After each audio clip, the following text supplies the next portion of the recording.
Okay, I think I'm live.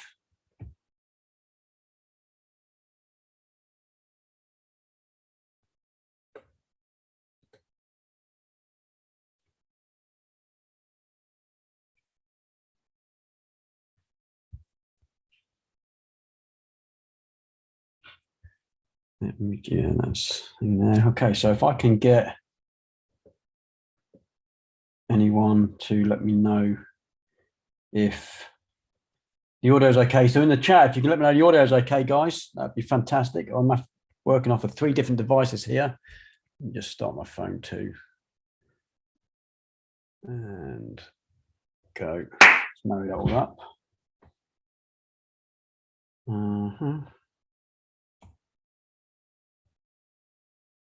Yeah, I think my audio is okay, but let me know in the comments if my audio is okay, ladies and gents.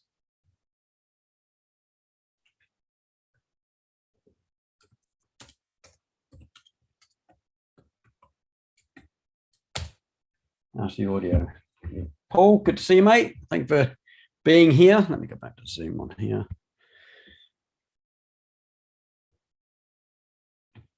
A bit of a sound check. Let's have a sound check, ladies and gents. I'm on a little bit early, so I'm going to wait for more people to join in. Then we're going to get cracking. I need to actually find, where's that? Let's go there. Now, let's just open that a sec. Pause that. Cool. Okay, sound good. Well, thanks, Peter. Paul, audio's fine. Fantastic. Excellent. Okay. So I'm just going to get straight into it, really. Focus stacking is something that a lot of people ask me about, and a lot of people don't really understand what they're asking, really. Most of the questions I get is, how do you stack images? And I think what most people are trying to convey is what focus stacking actually is and how to do it. And it's actually really, really simple. It's not difficult at all, and you don't need to make it difficult. The idea being is that obviously with landscape photography, we want everything in focus. That's kind of the whole point of landscape photography, because when we print stuff and we showcase our images, everything from the foreground to maybe where the subject is and then maybe the background is in focus. And sometimes there are times when that's not actually possible, even with a small aperture. When you push your apertures past sort of your f14s up to whatever your lens can go to, f22 or even further sometimes. If you're so close to the ground, you may get some of the foreground out of focus without realizing it. And focus stacking is a good way of making sure that the foreground, the subject or the midground, and the background, which is usually something way off in the distance or the sky, is all in focus.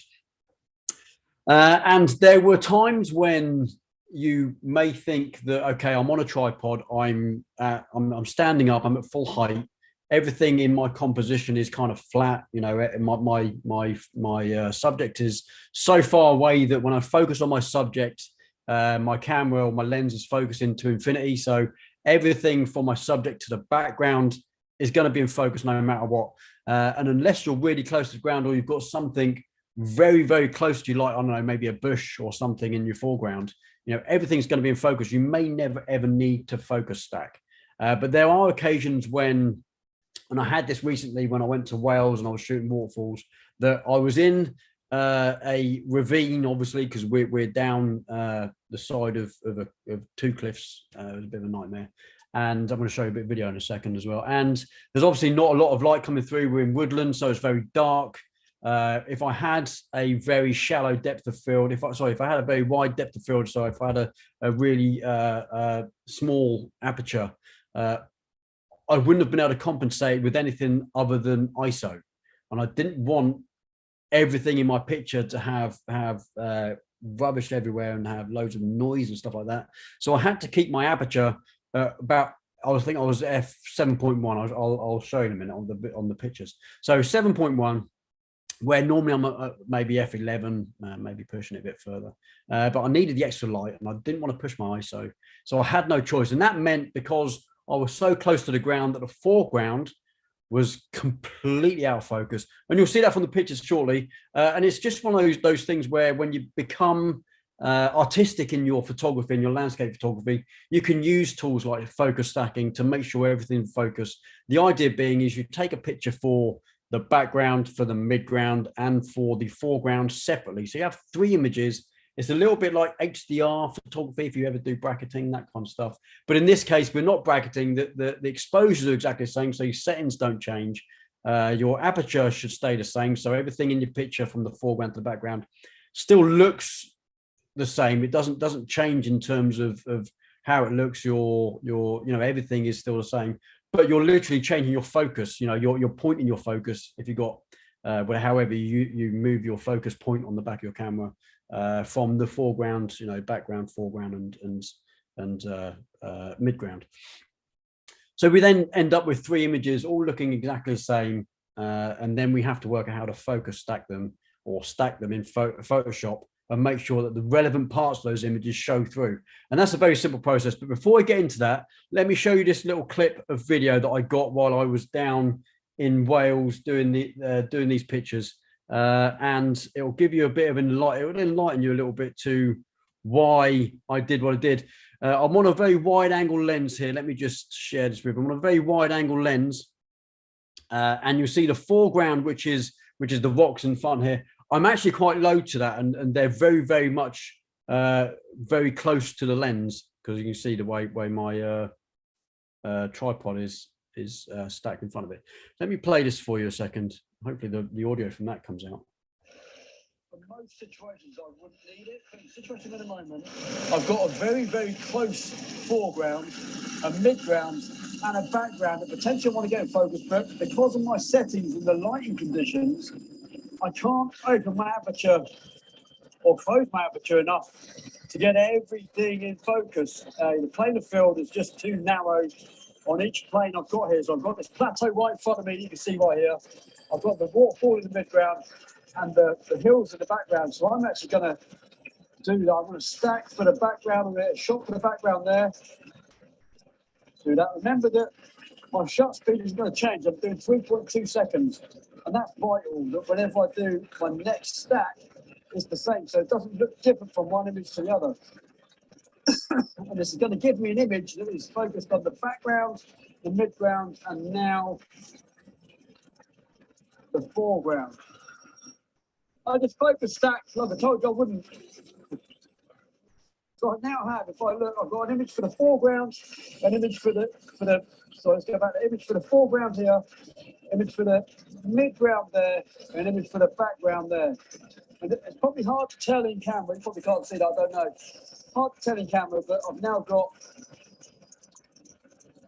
it'll be easier to see on the computer later, but I've now got a focused image for the foreground, a focused image for the midground, and a focused image for the background. Done. Okay, so to put that into context, I'm going to show you the pictures I got that are currently in Lightroom. Hopefully that video came out okay and you understood how that all was. Let's go to Lightroom. There we have. Okay, so 3 images, 1, 2, 3. See them down the bottom there. And I've got an image for the background. Background's in focus when it kicks in, so you see nice and sharp in the background. The midground, when that kicks in, let it load. My computer is doing so much stuff. It's going to take a bit of time to load these up. Load. I've got Photoshop one in the background as well. I'm recording video twice on this. I'm recording my screen. I'm recording in Zoom as well. So it's going to take a bit of time. Let's come out. So I've now got a picture. Yes, let's go back to the first one. Picture for the background, picture for the foreground, sorry, the midground, and a picture for the foreground. But even right close to the camera, this was very close to the camera. That is still out of focus slightly. I'm not overly worried about that, to be honest with you. It doesn't really bother me. I can always crop up to about there and everything's in focus. But the idea of this is, if I took that as a single image, something has to be out of focus. Something can't be in focus because I'm at 7.1.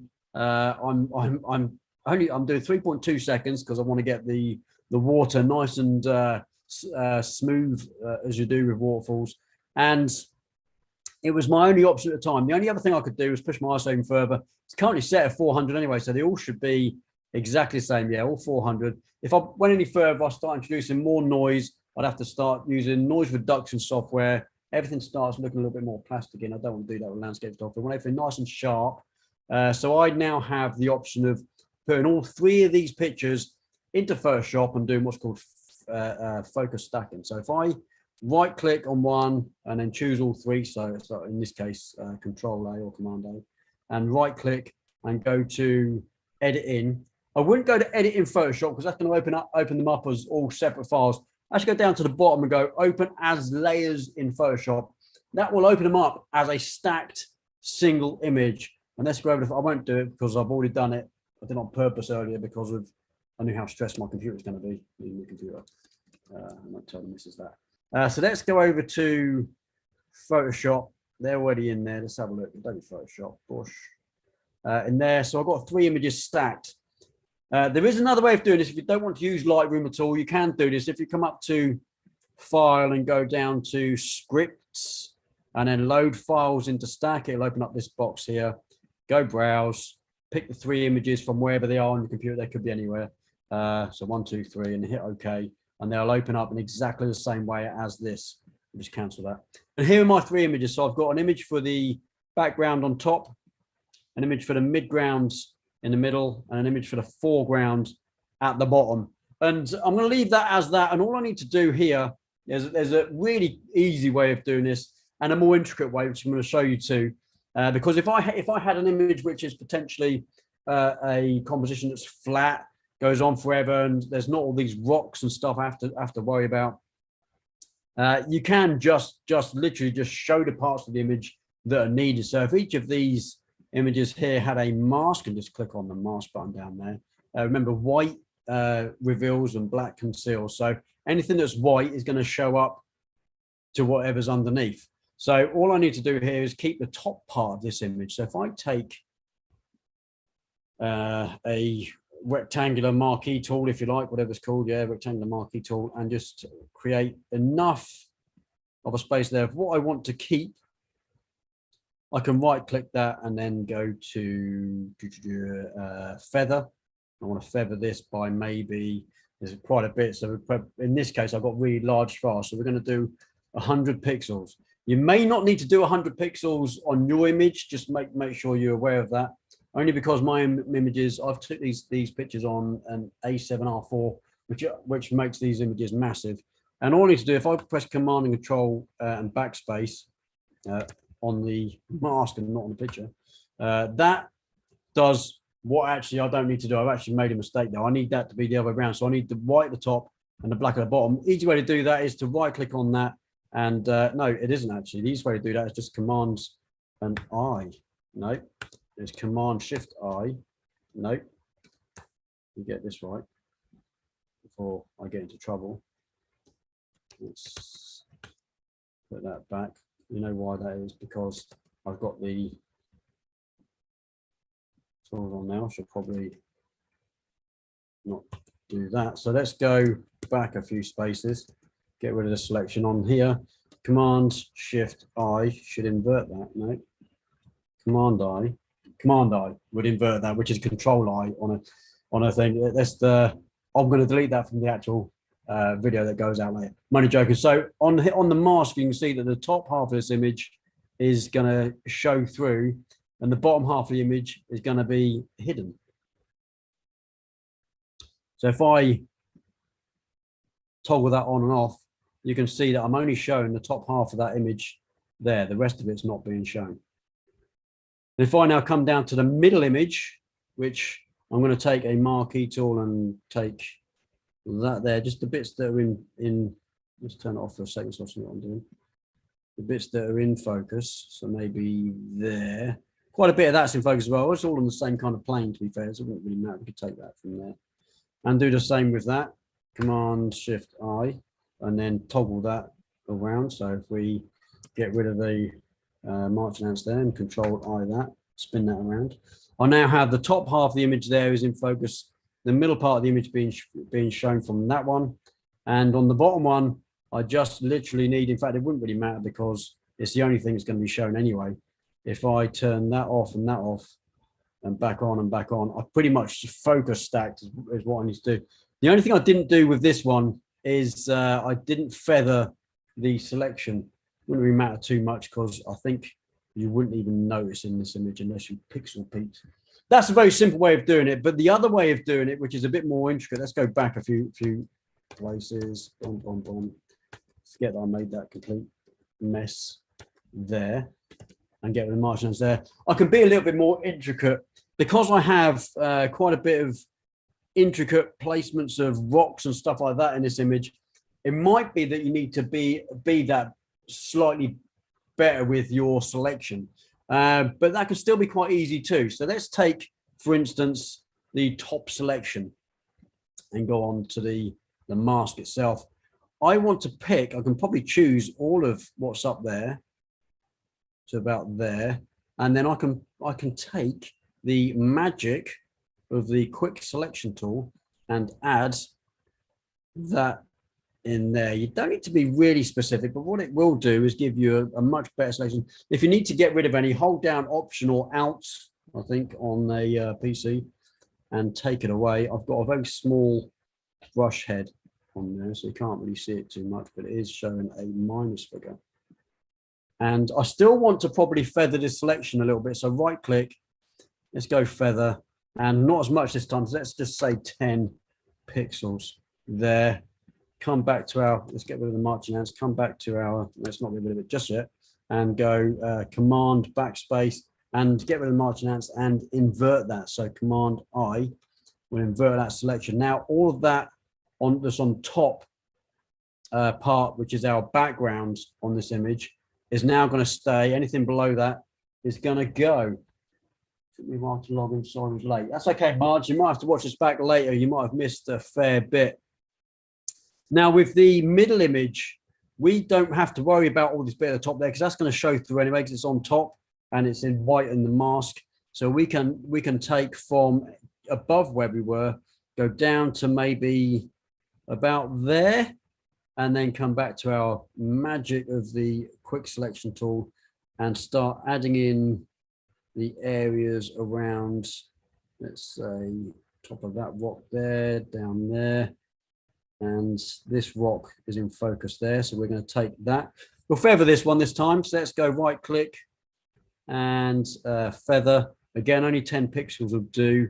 We'll come back to the master side. We can actually use, I think, Option, right?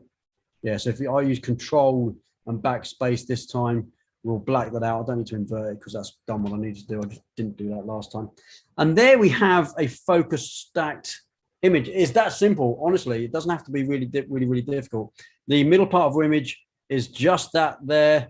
The foreground we don't want in this image, so we can take that away from there. Let's go back a few steps. So I have made a little bit of a mistake there, and I don't know if anyone noticed that, but let's get rid of that selection there. We need everything from where it starts up to be showing. Anything at the bottom here, we can just hide. We can do it the other way around, which might make it a bit easier. So if we go from the bottom of that rock there across maybe these rocks there and then down there, keep the waterfall in, and then everything below that, we'll take all this down here. My computer is working really slow, and go to the mask and Option backspace, or sorry, Control and backspace, which is we didn't feather that again, but in this case we won't bother too much. What's Control on PC? Control is Control or Alt. I can't remember. Someone's going to have to put it in the comments because I can't remember. I only ever really do it my editing now on the Mac. So now we have, get rid of the marching ants by Command D. We have an image that has the bottom image is showing through on the black space of the image above. So all this down the bottom here is showing through, if that makes sense. So the only bit that we've got on top, at the top, is this bit at the top there. it looks really complicated, but it's not. Just imagine in your mind that these images on top of each other, and we're just using the mask just to hide the bits that we don't need. So on the top image, we don't need anything below this area, which is what we've masked out. We don't need anything below that area. On the one beneath that, we don't need anything below this area. And on the bottom one, we can just show everything because that's showing through anyway. The areas that we want to show through are the bits at the bottom there. The bits at the top aren't being seen because these images are above it and those images are being seen. Make it really simple. It is really easy. We now have one complete image. If I do Shift, Option, Command, and E, gives me a one image at the top there. I now have an image at the top there, which I'm going to work on for my Landscape Academy people. So you guys, unfortunately, on YouTube won't see that. But I'll now have a flat image of all the layers underneath with the masks, obviously, ingrained in the image now. So we now have one image. And everything's in focus from the top through the midground and the foreground. The bits right at the front, I'm not too worried about. They were never in focus in the first place. But I now have a stacked image, what people call focus stacking. Make it really simple for yourself. If you have a flat composition, just make it the marquee tool, make it really simple. Feather it slightly if you have to. You may not actually need to. Certainly if your image is the same exposure, they should be the same exposure. If you used all the same settings, they shouldn't really matter because the parts of the image that you're going to be blocking out will be the parts of the image in the next one that are in focus, and it'll just all kind of blend really easy. When you've got things like rocks and stuff like I've got in this composition, it's a bit more trickier because you may have a rock a little bit closer to the plane of field that you're on, which you might have to actually mask out with one of the other layers because it might be really close. If I had a bush, for instance, that was in my composition right at the front here, that has to go, even though that it encroaches on the top half of the image potentially, it has to be in focus with the bottom half of the image, and that I have to work on because that's where the bottom of that bush is. Its plane of field is that close to the camera. So sometimes you have to think, a bit laterally. Isn't black concealing your image? Yeah, I'm concealing everything at the bottom because I don't need it because the bits that I'm only seeing in my image is that bit that is concealed from slightly above. I hope that makes sense. I'm trying to make it as simple as possible. So because this image is on top, Stuart, this image here, so everything below that line, let me make a line with a let me go on top here with a thing. So with the top image, everything below that line there is being masked out. I'm only seeing the top, but because the image that's in the middle is showing everything up to that point there, that's all I'm seeing. I don't need to conceal the top half because it's being shown by the one above it. Does that make sense? I hope that makes sense. I'm just trying to make it as simple as possible. I could go into like concealing all kinds of things that you don't really need to conceal. There's absolutely no point. Just imagine what layers on the top is going to show the bit that's on top. Yeah, get it. Okay, awesome. It's just designed to make it really easy for you, mate. So now I have one image. I'm going to work on this image, but unfortunately you guys on YouTube won't see that. That bit's going to be for my Landscape Photography Academy customers. This video will carry on for those. If anyone's interested in my Landscape Photography Academy, it is mostly online. It's a mentorship program. It's not just sit there and watch videos type thing. It's a good little program. I get lots of good feedback, and I get to teach you and show you, and then you get to come back to me with images, and it's proper mentorship. If you're interested in that, there will be a link once this video goes live later on YouTube. Come back or have a look at my website for that one. But for now, guys, hope everyone got that. It's a really quick video. Don't make it difficult for you. It's only taken half an hour to do this, but this would only take you 5 or 10 minutes. Just imagine in your mind that the layers of these pictures, you just need to hide the certain parts that actually need hiding. That's all this is about. Your base image is just going to show the bits of the image that the top images aren't showing. Does that make sense? So I don't really need to mask anything out on the bottom image because I'm only seeing what's being shown by the ones above them. That's not nice. What's not nice, Paul? I don't understand, mate. So yeah, so hope this makes it really simple for you. Everyone always asks me, how do you stack images? Well, it depends on your definition of what stacking is, but most people think of stacking as focus stack, and you can do bracketing. It does the same thing, but with bracketing, you can actually, there's one click in Lightroom can sort your bracketed images out for you. Unfortunately, there's no real way of telling Lightroom what parts of the images you want to keep in a focus stacked image.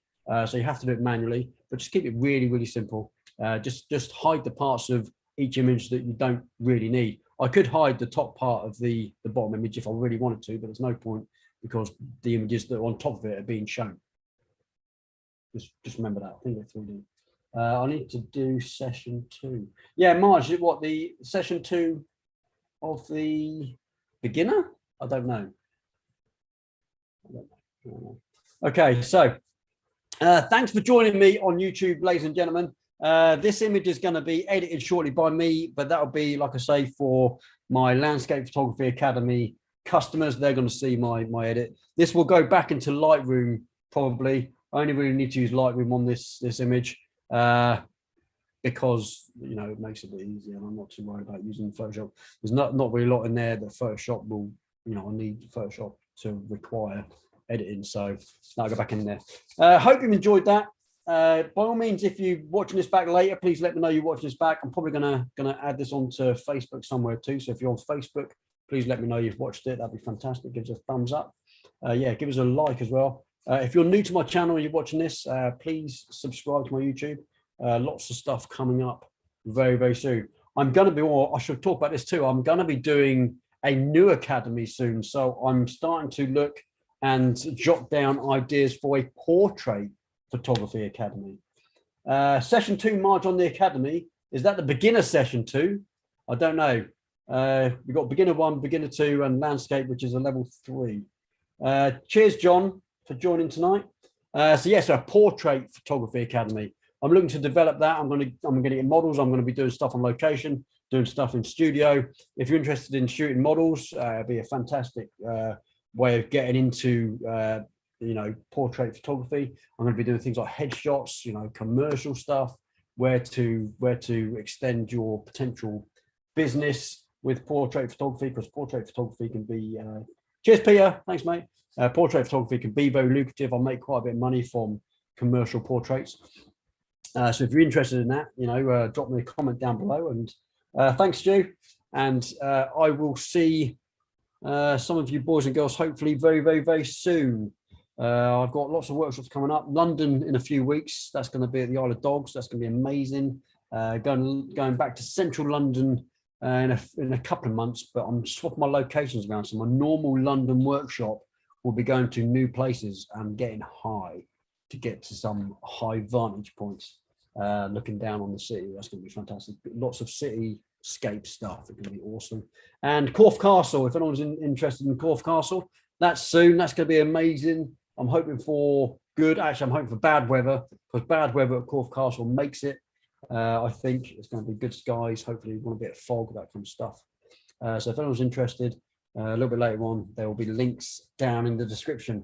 Until the next video, ladies and gents, thanks for joining me. Hope I've made that simple for you. If you've got any questions at all, please leave them down below. I'll keep looking down there. It's only because I am reading the comments that come through on YouTube. So I will see you boys and girls very, very soon. You take care of yourself, and yeah,